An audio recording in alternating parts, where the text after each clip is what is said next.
হে everyone, আসসালামু আলাইকুম। আজ তোমাদের সাথে শেয়ার করব চালতার আচার রেসিপি। খেতে ভীষণ টেস্টি হয়। আমার আজকের এই রেসিপি ফলো করে তৈরি করলে আচারটা হবে একেবারে আচারওয়ালা মামাদের আচারের মতো। তো চলো বন্ধুরা, রেসিপিটি দেখে নাও।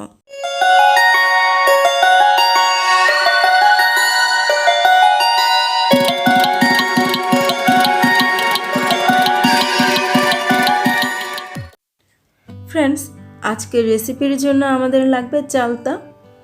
আর এখানে নিয়েছি আমি 2টি বড় সাইজের চালতা। এবার এই চালতাগুলোকে আমি কেটে নেব। আর চালতাগুলো আমি কিভাবে কেটে নেব সম্পূর্ণ কিন্তু তোমাদের সাথে শেয়ার করব। প্রথমে একটি বাটিতে আমি নিয়ে নিলাম বেশ কিছুটা পানি, আর এর মধ্যে দিয়ে দিয়েছি কয়েক চামচ লবণ।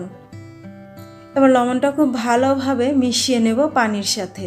আর এই লবণ পানিটা আমাদের কাজে লাগবে চালতাগুলো কাটার পরে সাথে সাথে আমি এই পানির মধ্যে ভিজিয়ে নেব। এতে করে চালতার মধ্যে যে আঠালো ভাবটা থাকে সেটা কিন্তু আর থাকবে না, খুব সহজেই দূর হয়ে যাবে। আর চালতাটা ধুয়ে নেওয়া যাবে খুব সহজে। তো আমি আজকে চালতাটা বটি দিয়ে কেটে নেব, সেটাই তোমাদের সাথে শেয়ার করছি। তো বন্ধুরা, দেখতে পাচ্ছ চালতার চারপাশে যে পাপড়িগুলো রয়েছে এগুলো আমি আলাদা করে নেব। আর আলাদা করে নিলে কিন্তু চালতাটা খোসা ছাড়াতে বেশ সহজ হয়। আর কে কিভাবে চালতাটা কাটো আমাকে অবশ্যই বলতে পারো। আমার কাছে এভাবে কিন্তু সহজ লাগে। আর এভাবে আমি চালতা কাটা শিখেছি আমার দাদির কাছ থেকে।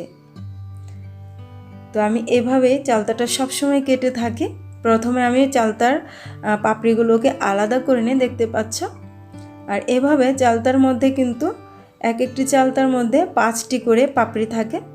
তো 5টা আমি খুলে নিচ্ছি।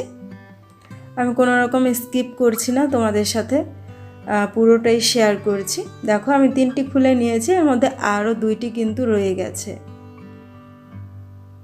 খুব সহজেই কিন্তু এই পাপড়িগুলো খুলে নেওয়া যায়। তো দেখো, এক এক করে আমি সবগুলো পাপড়ি খুলে নিয়েছি। আর মাঝখানে কিন্তু চালতার যেই বিচিগুলো থাকে ওটাও খুলে নিলাম খুব সহজে। এ দেখো কত সুন্দর করে পাপড়িগুলো খুলে নিয়েছি। এবার এই পাপড়িগুলোকে আমি প্রথমে সাইড থেকে কিন্তু কেটে বাদ দিয়ে দেব। এরপর মাঝখানের যেই পাতলা একটা শক্ত আবরণ থাকে ওটাও ফেলে দেবো। প্রথমে খোসাটা আমি ছাড়িয়ে নিচ্ছি। দেখো, অনেকে কিন্তু এই খোসার সাথে আচারটা তৈরি করে, এতে করে কিন্তু আচারটা খেতে খুব একটা ভালো হয় না। তো আচারওয়ালা মামারা কিন্তু ঠিক এইভাবে চালতাগুলোকে কেটে নেয় পরিষ্কার করে খোসাটা ছাড়িয়ে। এরপর চালতার যেই মাঝখানের উপরের শক্ত চামড়াটা রয়েছে ওটাও কিন্তু আমি ফেলে দিচ্ছি। তো এটা বেশ শক্ত ছিল। তো এভাবে আমি সবগুলো কিন্তু কেটে নেব। এবার এই চালতাটা কিন্তু একেবারে পাতলা স্লাইস করে আমি কেটে নিচ্ছি, দেখতে পাচ্ছ। যে যেরকম খুশি নিতে পারো। তো আজকে আমি এরকম পাতলা পাতলা, যতটা সম্ভব পাতলা করা যায় ঠিক ওইভাবেই কিন্তু আমি ফালি করে নিচ্ছি, দেখতে পাচ্ছ বন্ধুরা। কেউ চাইলে এই পাপড়িগুলো কিন্তু গোটা গোটাও কিন্তু আচার করে নিতে পারো। সেগুলোকে আমরা বলতাম চালতার ফালি আচার। তো সেটাও খেতেও কিন্তু অনেক বেশি টেস্টি হয়। আচারওয়ালা মামাদের কাছে কিন্তু ওই আচারটা পাওয়া যায়। তো দেখতে পেলে বন্ধুরা আমি কিভাবে কেটে নিচ্ছি, আর সেমভাবে আমি সবগুলো কেটে নিয়েছি। আর সেই লবণ পানিতে ভিজিয়ে রেখেছি প্রায় 10 মিনিটের মতো। এবারে চালতাগুলোকে খুব ভালো করে কয়েকবার ধুয়ে নিয়েছি। এখন চলে যাচ্ছি চালতাগুলোকে প্রথমে সিদ্ধ করে নেব। তো চুলায় প্যান বসিয়ে দিয়েছি, দিয়ে দিলাম চালতাগুলো। এবার দিয়ে দেবো পরিমাণ মতো পানি। তো পানি দিয়ে দিচ্ছি। এখন দিয়ে দিচ্ছি লবণ, সাথে সামান্য কিছুটা হলুদ গুঁড়া। চাইলে হলুদ গুঁড়া স্কিপ করা যাবে। এবার নেড়ে চেড়ে এটাকে ঢাকনা দিয়ে আমি সিদ্ধ করে নেব বেশ কিছুক্ষণ। তো ফিরে আসলাম প্রায় 20 মিনিট পর। আর দেখতে পাচ্ছ বন্ধুরা চালতাটা খুব ভালো করে সিদ্ধ হয়ে গেছে। এরপর যে চালতাগুলোকে আমি পানি থেকে ছেঁকে নামিয়ে নিচ্ছি।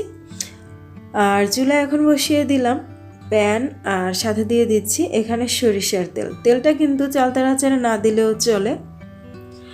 যদি বেশ কিছুদিন আচারটা রাখতে চান অবশ্যই এখানে তেলটা ব্যবহার করবেন। তো আমি দিয়ে দিলাম আধা কাপ পরিমাণ সরিষার তেল, এরপর এর মধ্যে দিয়ে দিলাম 1 চা চামচ পরিমাণ গোটা 5 ফোড়ন, সাথে দিয়ে দিলাম 2টি শুকনো মরিচ, দিয়ে দিলাম তেজপাতা, দারচিনি আর সাথে দিয়ে দিলাম এলাচ। এতে করে খুব সুন্দর কিন্তু ফ্লেভার চলে আসবে। এবার নেড়েচেড়ে একটু ভাজা ভাজা করে নিচ্ছি এই মশলাগুলোকে। তো সব কিছু বেশ কিছুক্ষণ ভেজে নিয়েছি। এ পর্যায়ে দিয়ে দিলাম 1 চা চামচ পরিমাণ আদা রসুন বাটা, দিয়ে নেড়েচেড়ে বেশ কিছুক্ষণ ভেজে নিয়েছি। এ পর্যায়ে অ্যাড করে দিচ্ছি আগে থেকে সিদ্ধ করে রাখা সেই চালতাগুলো, দিয়ে এই মশলার সাথে বেশ কিছুক্ষণ নেড়েচেড়ে একটু ভেজে নেব। এখন দিয়ে দিচ্ছি এর মধ্যে চিনিটা আপনার ইচ্ছে অনুযায়ী কম বা বেশি দিতে পারেন। যেহেতু এখানে 2টি চালতা ছিল, আমি এর মধ্যে দিয়ে দিলাম প্রায় 2 কাপ পরিমাণ চিনিটা দেওয়ার পরে এর মধ্যে দিয়ে দিলাম হলুদ গুঁড়া, মরিচ গুঁড়া, দিয়ে দিচ্ছি জিরার গুঁড়া, ধনিয়া গুঁড়া, সাথে দিয়ে দিচ্ছি এখানে 2 টেবিল চামচ পরিমাণ ভেজে রাখা 5 ফোড়নের গুঁড়া, দিয়ে দিচ্ছি 2 চা চামচ পরিমাণ চিলি ফ্লেক্স, দিয়ে এবার নেড়েচেড়ে এগুলোকে খুব ভালো করে একটু মিক্সড করে নিলাম। এরপর এখানে অ্যাড করে দিলাম 2 চা চামচ পরিমাণ বিট লবণ, আর সাথে দিয়ে দিয়েছি এর মধ্যে পরিমাণ মতো লবণ। আর এই চালতার আচারের মধ্যে আচারওয়ালা মামাদের আচারের মতো স্বাদ আনতে হলে অবশ্যই বিট লবণটা কিন্তু অ্যাড করতে হবে।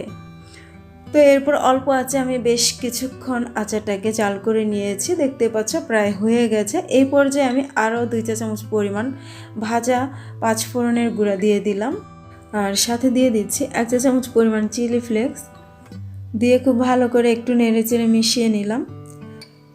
এবার এর মধ্যে অ্যাড করে দেব 1 চা চামচ পরিমাণ গরম মশলার গুঁড়া, এতে করে আচারটা কিন্তু অনেক বেশি টেস্টি হবে।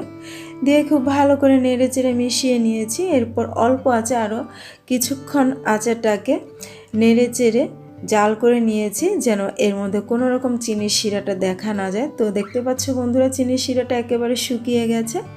এ পর্যায়ে চুলাটা অফ করে দিয়েছি আর একটি প্লেটে নিয়ে নিচ্ছি, তোমাদের সাথে শেয়ার করব এটা ফাইনালি দেখতে কেমন হলো। তো বন্ধুরা দেখতে পাচ্ছ আমি প্লেটে নিয়ে নিচ্ছি, আর এই আচারের কালারটা কতটা লোভনীয় হয়েছে দেখতে পাচ্ছ। আচারটা খেতে অসম্ভব মজাদার হয়েছিল বন্ধুরা। আমার এই আচারটা তৈরি করার সাথে সাথে কিন্তু খাওয়া হয়ে গিয়েছিল, তো আচারটা কিন্তু আমি রাখতে পারিনি। তো কেউ যদি এই আচারটা অনেক দিন পর্যন্ত ভালো রাখতে চাও, অবশ্যই আচারের মধ্যে ভিনেগারটা দিতে পারো, এতে করে অনেক দিন পর্যন্ত চালতার আচারটা ভালো থাকবে। তাছাড়া আমি যেহেতু চিনির পরিমাণটা বেশি দিয়েছি, এমনিতেই কিন্তু এই আচারটা অনেক দিন পর্যন্ত খুবই ভালো থাকবে। তো বন্ধুরা, আশা রাখছি আমার আজকের এই চালতার আচার রেসিপিটি তোমাদের খুবই ভালো লেগেছে। আর ভালো লাগলে লাইক, কমেন্ট, শেয়ার করো বন্ধুরা। আজ এই পর্যন্তই, ভালো থেকো, সুস্থ থেকো, আল্লাহ হাফেজ।